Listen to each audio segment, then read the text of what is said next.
There is a lot happening right now. Honestly, in some ways, it's actually too much to process. You've got war headlines, you've got escalation in the Middle East. It seems like there's a new development every single day in this space. And everything still feels really, really urgent, really, really chaotic, really frenetic. That's usually when something really important slips by completely unnoticed. Because while your attention is actually locked on something elsewhere, what's happening around you, what's happening further afield, something else is actually probably shifting on the ground, under your feet. And something else just got confirmed quietly, under the radar, clandestinely. And the mechanism is really simple, but devilishly smart. Power is now shifting away from physical dominance, physical domains, into the control of systems. Not territories, not land, not water, not just weapons alone, but systems. And by the end of this video, you'll see exactly what system I'm talking about and where that pressure leaks.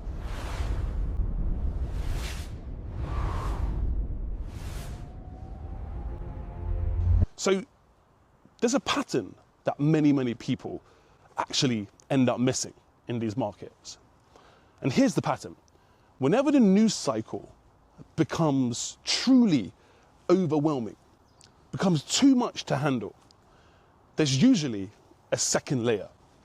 There's usually something much deeper actually happening. Something slower, something way more structural, something way more foundational, and something all the less actually visible. But far more important to actually what's going on in the real situation. You've seen this before. You've seen it in 2008 when everyone was focused on the banks collapsing. The real shift was coming in the form of central banks' balance sheets. Liquidity systems all changed. The entire ecosystem changed in terms of who had the most money, where the money was going, and who the government prioritized to bail out, and who they chose to put to the wall and burn on the ash pile of fires of the global conflagration of the systemic crash that was 2008. Everyone was focused on lockdowns in 2020, but the real shift wasn't about pandemic management. It was about expanding quantitative easing. It was about printing more money. It was about enriching the oligarchs, entrenching monopolies, giving the government way more surveillance powers, giving the government more power over our health, over our freedoms, over our liberties. Quantitative easing, repo markets, debt markets, companies going from billion-dollar market caps to trillion-dollar market caps. All the while, an average person got poorer and poorer. Now, the system was completely rewritten, but that was not what the intention was on the surface of things. We were told this is about a pandemic. We were told this is about a 2008 financial crisis, but they used it as the opportunity to change the system entirely. And it's happening all over again. What just dropped is nothing short of revolutionary. Late last week, when we were all focused on Iran, we were all focused on the Ayatollahs, when we were all focused on the end of Israel and the expansion of an Iraq 2.0, something else happened. Not something designed for the headlines, not something you see in the newspapers, but something designed for quiet implementation, a quiet, dastardly system. I actually came across it accidentally myself. So that goes to show you just how secretive these things are. But outside of that, it's barely being discussed. You won't see it anywhere, even though it's going to dictate the next few decades, if not centuries, of our existence around the world. And that's exactly what makes these things important. Because these kinds of releases, these kinds of documents, these kinds of system changes, they don't react to events. They anticipate them. And what does that mean? Let's zoom out. Look at what's happening right now. every single news channel, every single governmental official, every single agency and institution is focused on one thing: the Middle East, war escalating, the Strait of Hormuz, oil prices, inflation back at home. Tensions are now rising across multiple jurisdictions, across multiple regions, threatening to expand violently all around the world. And most people are focused on what? Missiles, military positioning, naval assets, aerial assets, alliances, the breaking down of alliances. But a few days ago, something entirely different was happening. I pointed something out in my previous videos about data centers, about fiber optic cables running right through the Strait of Hormuz. And most people completely ignored it. Most people didn't really see the significance of what I was talking about. Most people always ignore most things, is what you'll come to learn the longer you're on this earth, because it doesn't feel important. Fiber optic cables seem way less interesting than missiles being kinetically thrown from ship to ship or from land to air. But it is important, it is pivotal, because those cables carry financial transactions. Those cables carry your financial future. Those cables carry the difference between food being on the table and food not being on the table. Internet traffic, data processing, communication infrastructure, they are the part of the system that keeps everything functioning, and is way more pivotal than a missile being launched somewhere. And now we're seeing this being confirmed. It's not just me talking about it. We're seeing the confirmation on the ground. But it's not what the headlines will tell you, because the headlines won't tell you anything. What's really going on is attacks on data centers in that region. Regions that maintain these data centers in the Gulf, in the Middle East, those are intentional targets, intentional methods of destruction, and they serve a way more Machiavellian, deeper plan. So what does this tell you? It tells you that the nature of war, the nature of conflict itself is expanding. It's changing right before our very eyes. And we're looking at the complete wrong thing. We're looking at smokes and mirrors elsewhere. This is not about a kinetic, missile-based war. It's not about territory. We don't live in that Napoleonic era anymore with land armies invading. It's about systems, digital systems, financial systems, infrastructure systems. And the report that I'm looking right up here on my thumbnail is what makes it completely clear. Cyber is not a support function. It's not secondary anymore. It's not subordinated to boots on the ground. It's the primary domain of conflict. Many of these wars in the future and now are being fought on economic financial lines, sanctions, trade tariffs, cyber warfare, crippling banks, stopping machine ATMs releasing money, critical transaction machines being completely bombarded with DDoS attacks, which renders them incapable of processing things. So you start asking a different question at this point. You don't start asking what's happening, but you start asking what's being controlled. You start asking, why are they targeting financial institutions and data centers rather than boots on the ground and traditional warfare? Because that's the direction we are heading in now. And that has a direct effect on markets, on your finances, on inflation back home, on your quality of life. Here's where most of the people are getting it wrong. At best, and at worst, completely hiding it from you. They think war drives the outcomes. It doesn't. War doesn't drive the outcomes. Control of the systems governing it drives the outcomes. It's very different. And these systems are built on different things. They're not built on how many boots you can put on the ground. They're not built on how many F-35s you have in the air. And they're not built on how many destroyer or cruise destroyers you have at sea. They're built on infrastructure, on steel, on copper, on silver, on networks, on access points. And if you control these, you are basically the Genghis Khan of the day. It's no longer about who has the biggest army. It's no longer about who can stay at sea for the longest amount of time, or who can refuel their F-35s mid-air, or their B-2 bombers. If you control all of those access points, those infrastructures, those supply chains, you don't just respond to the events anymore. You're the person who shapes them. Now, we can break this down completely into a strategy. The report outlines 6 pillars, 6 important pillars. But instead of reading them literally, like most people do, we need to understand what they actually do. Now, pillar 1 is all about shaping behavior, shaping minds, shaping psychology. They say, make cyber aggression way too costly. But here's what that means in actual practice. You build a system, an impenetrable system, a complicated, sophisticated system where every single action is visible. Every single transaction is traceable. Every single person is identifiable. Every single exit point is restricted. And every single access point doesn't get given to you willy-nilly, but you have to go through rigorous steps of authentication, identification, and confirmation clearance. Because once you control the edges of that system, you control all of the participation in that system.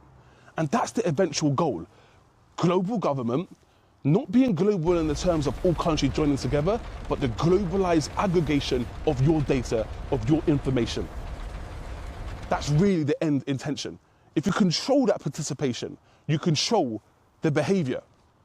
And if you think I'm being conspiratorial, you really shouldn't, because none of this stuff is new. 9/11, we had the same thing. Financial surveillance expanded dramatically. All of these scenarios in our world lead to the crisis being exploited. Not publicly framed in that manner, obviously. They're not going to admit that. But structurally, that's the way it ends up. That's what happened. Global surveillance increasing. Financialization of the economy blowing out. Now we're seeing the exact same logic being applied to these digital systems, because that's the new frontier. That's the new domain of war. It's no longer about boots on the ground. It's about the cyber realm. It's about the economic warfare realm. Pillar 2 is all about the regulation. They call it common sense regulation. But there is nothing, there's no such thing as, there's nothing less common than common sense, to put it bluntly. The regulation at this level isn't about your safety. It's about alignment. It's about your conformity. It's about you being a sardine in a can. It's about you slavishly and obsequiously bowing down and genuflecting to the boss, okay? It's about bringing all of those things under the remit of banks, of tech platforms, of tech oligarchs, of tech tycoons, of payment systems, payment rails into one unified structure. A new world order, if you want. Because fragmented systems are too hard to control. They can't shut down a protest en masse. They can't shut down a revolution en masse if the systems are fragmented. Unified systems are no longer vulnerable. Now, for all of this to work, you need pillar 3, which is the system completely hardening. Zero trust, zero authentication, post-quantum cryptography. Sounds all technical, obviously it does, but these things are in the pipeline right now. These things are being developed. Even though they might be complex, the objectives are very, very simple. Remove all of the vulnerabilities, remove all of the weak points, remove all of the barriers to entry to surveilling you. Because right now, all of those things inhibit the smooth flowing of governmental pressure onto your neck. They are the weak points. They are the points of failure. They are the fringe points where the existentiality of the system becomes imperiled. Even critical systems can be breached. Like the US Treasury, for example, it's been hacked, if you can believe that or not. That's not supposed to happen, but it has happened. That's a key vulnerability in a system where economic warfare is paramount, very important. So the system has to become anti-fragile. The system has to be rebuilt. And that leads me on to the next pillar, infrastructure control. That's the most important part of all of this report, this document that no one is showing, that no governmental agency is publishing, or no news agency is reporting. Energy, telecoms, financial systems, data centers, those are no longer industries. Those are facets and segments of national security. Those are the control layers. Those are the pivotal layers that determine who wins on this battlefield. And this report signals something really, really big. A move away from that dependency. A move away from just trusting it blindly. Because dependency, what does it do? It creates vulnerability. It creates inescapability. In a time where all of the choke points are heading for the exit, it creates a bottleneck. If another country can control your infrastructure, they don't need to attack you directly. They just need to switch it off for long enough. Stablecoins. This is where most people get confused. They think this is about embracing innovation, embracing a neo-capitalistic viewpoint, but it's not. It never is about that. It's about something else, something more devilish. It's about making sure certain systems remain dominant, even as it evolves in real time. Because digital money introduces a key problem, a key constraint. It can move outside of the traditional systems. The systems that the powers that be all control, that the elites all control. And if money can move freely, that's a problem.